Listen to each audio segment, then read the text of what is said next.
Hey guys, it's Waste Potential back again with some more comic reviews. This video is for two Spider-Man titles, so let's get going. Okay, first off, Amazing Spider-Man 662. This is the second and concluding part to a crossover with the Avengers Academy kids, and to be honest, I wasn't that impressed. You know, it wasn't that original. It was just sort of your generic team up book, and I felt like I'd read this book before, except with different characters. You know, basically Spider-Man has to fight the Avengers Academy kids because they're being mind controlled. He has to use his mind to snap out of it while not hurting them and stopping them from hurting others. And they end up defeating the villain, and then there's a little epilogue with a few jokes and whatnot. It was just too predictable and not original. It wasn't Dan Slott, it was Christos Gage, and you know, it wasn't badly written, it just wasn't a very good story. The artwork, Riley Brown, it was okay, served its purpose, but ultimately it's just a very unoriginal team up storyline, you know.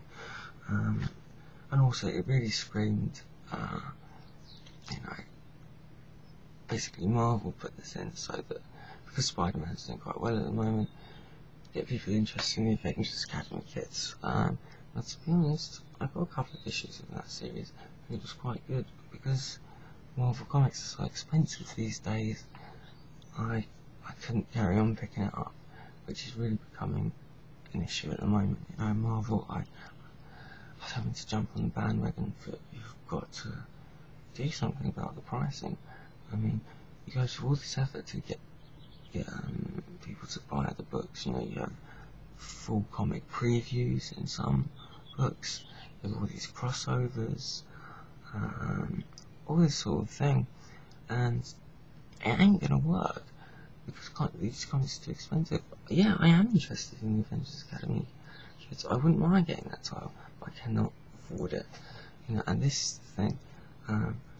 You seem to be going to an effort to get existing comic book collectors to buy more titles, and that's not going to work because people are going to have to drop a title to get another one because they can't afford to buy more. And as for new readers, the price puts people off. You know, but there you go. I mean, it's a bit pointless me saying this. I'm just letting the world know my opinion. Anyway, so the overall title, the overall storyline was a bit disappointing. We've got the infested little backup thing, which is leading up to Spider Island. It was good. It's basically showing normal people getting Spidey powers, how they deal with it, and yeah, it's getting me excited about the new Spider Island storyline coming up. And there's another backup, and it's basically old villain comes out of prison. He's going to do another job, another bank robbery, even though he doesn't want to, but he just feels he's got no choice. And then Spider-Man comes along, and this is the one sort of reasonably original part of the story. It's not Spider-Man, it's Peter Parker, and he convinces him, this guy, not to commit crime, and helps him get a job. Once again, that was the only original thing. The fact that it was Peter Parker rather than Spider-Man, but apart from that, I feel like I've read this storyline 100 times with different characters, just not very original at all. As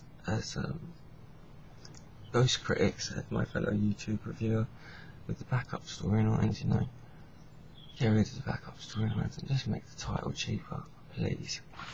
Anyway, next issue. 663. Dan Slott's back on board, brilliant.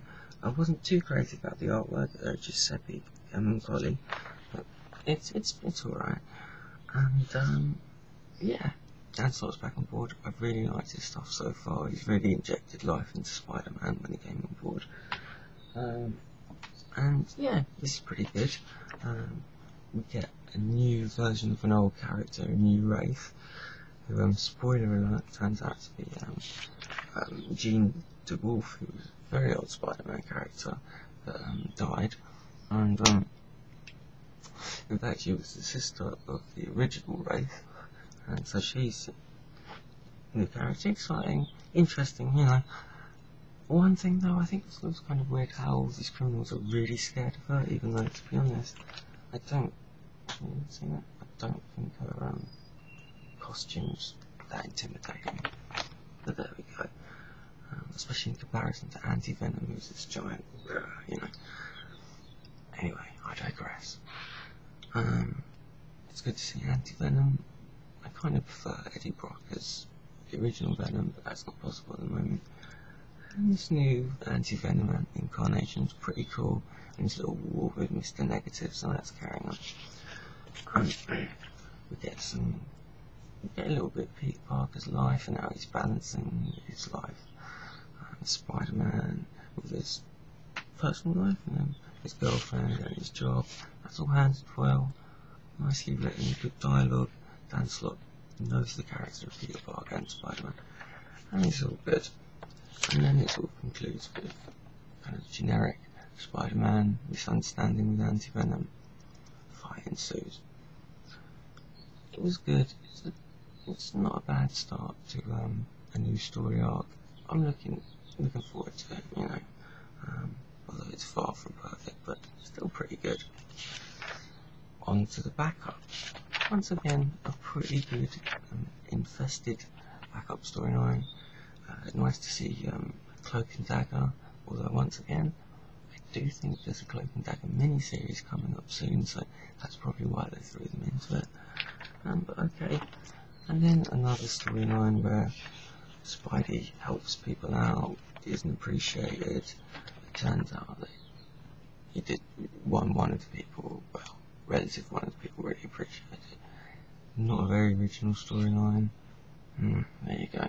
But not a bad issue, the main storyline was good. Anyway, I'll leave it at that. See you later guys, bye.